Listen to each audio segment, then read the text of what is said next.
Françaises, Français, dimanche prochain, en élisant le chef de l'État, vous aurez à désigner le Français que vous estimez en conscience le plus digne et le plus capable de représenter la France et de garantir son destin, car c'est de cela qu'il s'agit.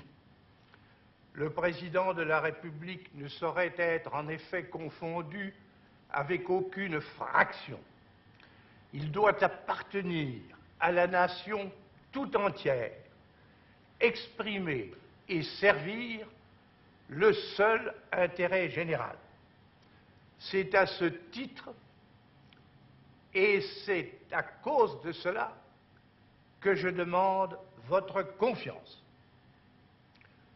5 oppositions vous présentent 5 candidats. Vous les avez tous entendus. Vous les avez tous reconnus. Leurs voix dénigrantes sur tous les sujets, leurs promesses distribuées à toutes les catégories, leurs appels à l'effacement international de la France, ce sont les voix, les promesses, les appels des anciens partis tendant, quoi qu'ils puissent prétendre, à retrouver le régime d'antan. Aussi le seul point sur lequel s'accorde leur passion, c'est mon départ. Mais ce n'est pas assez, car leurs contradictions mutuelles, leurs clientèles inconciliables, leurs engagements dans tous les sens montrent à l'évidence que l'accession de l'un quelconque d'entre eux au poste suprême marquerait infailliblement le retour à l'odieuse confusion où se traînait naguère l'État pour le malheur de la France. Or, ces jeux-là nous ont coûté assez cher pour que nous ayons appris que dans le monde difficile et dangereux où nous vivons, rien de valable ne peut être accompli sans l'adhésion profonde de la nation à ce qui lui est commun et essentiel. Eh bien, vous le savez, c'est cela que les événements m'ont amené à représenter à travers toutes les tempêtes et par-dessus tous les intérêts. Et c'est au nom de cela que vous m'avez donné votre appui. Pourquoi faire? Pendant la guerre, après le désastre où le régime des partis avait conduit notre pays divisé par eux et privé par eux des armes nécessaires, la résistance qui aboutit à la victoire. Lors de la libération, un ensemble sans précédent de réformes, comme par exemple la sécurité sociale, les allocations familiales, les nationalisations, les comités d'entreprise, le statut du fermage, le droit de vote aux femmes, etc. Réformes qui, en nous évitant de très graves bouleversements, remplacèrent le mauvais système du laisser-faire, laisser-passer.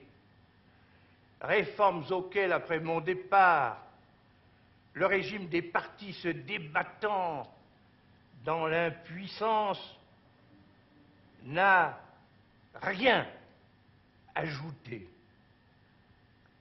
Et puis, depuis 7 ans, après son effondrement, devant l'abîme de la guerre civile et devant l'imminence de la faillite économique et monétaire, commença la marche en avant.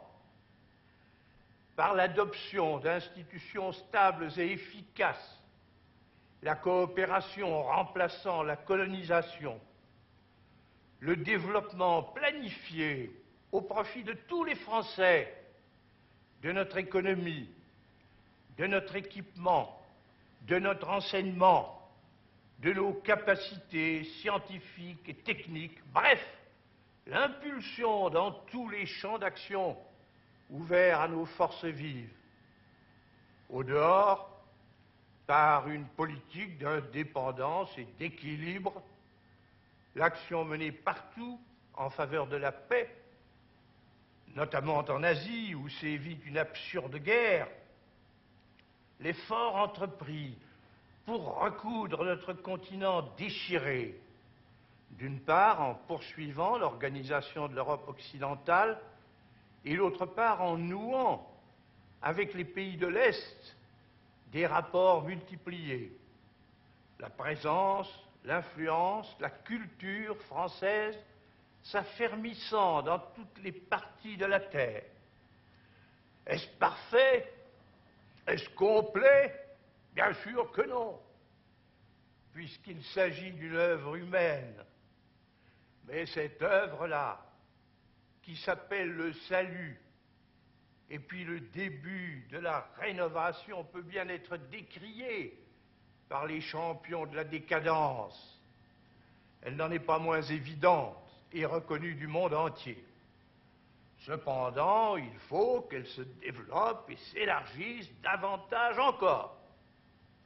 Oui, la République nouvelle veut que le peuple lui donne, demain, plus tard et toujours, une tête qui en soit une, et que l'homme, ainsi mandaté pour répondre du destin, notamment dans les jours graves, porte lui-même ses responsabilités.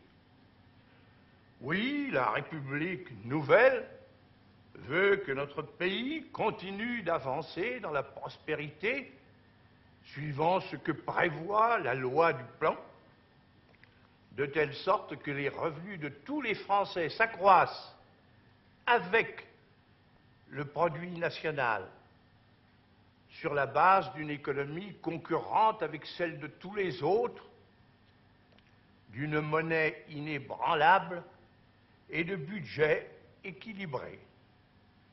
Oui, la France nouvelle, comme la République nouvelle, veulent que tout en restant alliés de nos alliés et amis de nos amis, elle ne pratique plus cette subordination à l'égard de l'un d'eux qui serait indigne d'elle et qui pourrait automatiquement, dans certains cas, les jeter dans un conflit qu'elle n'aurait pas voulu. Oui, la République nouvelle veut doter la France d'un armement nucléaire parce que 4 autres États en ont un, parce que tout le monde, sachant qu'elle ne menace personne, il se trouve qu'un pareil instrument revêt pour sa défense un caractère de dissuasion incomparable par rapport au système d'autrefois, parce qu'il ne nous coûte pas plus cher et qui nous a permis de diminuer de moitié la durée du service militaire. Enfin, parce qu'à notre époque atomique, électronique, spatiale, nous ne devons pas priver la recherche, la science, la technique, l'industrie française de tout ce qu'elles peuvent tirer et de tout ce qu'elles tireront pour leur progrès et pour leur activité de cette nécessaire entreprise. Oui, la République nouvelle, qui a déployé pour l'union de l'Europe occidentale de grands et constants efforts, en partie couronnés de succès, veut que l'édifice s'achève dans des conditions équitables et raisonnables, que l'agriculture française entre dans le marché commun effectivement, et sans que, par la suite, quelques commissions dites supranationales ou quelques votes à la majorité puissent remettre tout en cause, que si un jour il s'agit de bâtir une organisation politique des 6, la France, par l'effet de cette même procédure, ne risque pas d'être entraînée sur notre continent dans une action dangereuse et qu'elle n'approuverait pas. Tout cela se fait de telle sorte que jamais ne soit étouffée aucune de nos libertés. Cela se fait en conjuguant et non pas en opposant le courant du mouvement qui porte au changement et aux réformes et le courant de l'ordre qui tient à la tradition et à la règle. Cela se fait grâce aux appels que j'ai maintes fois adressés franchement et directement à chacune, à chacun de vous. Dimanche, ce sera le cas, puisqu'il va dépendre de vous toutes et de vous tous que je poursuive ou non ma mission. Le 5 décembre, si vous le voulez, la République nouvelle sera définitivement établie. Alors, elle prendra le départ pour une autre étape, d'autant plus ardente et féconde. Il s'agit que pendant le temps où je resterai à sa tête, elle redouble son effort national et mondial, qu'après moi, elle demeure normalement et suivant sa ligne, enfin qu'au long de l'avenir, elle procure à notre pays ce qu'elle lui assure aujourd'hui, l'indépendance, le progrès, la paix. Françaises, Français, continuons la France. Vive la République, vive la France.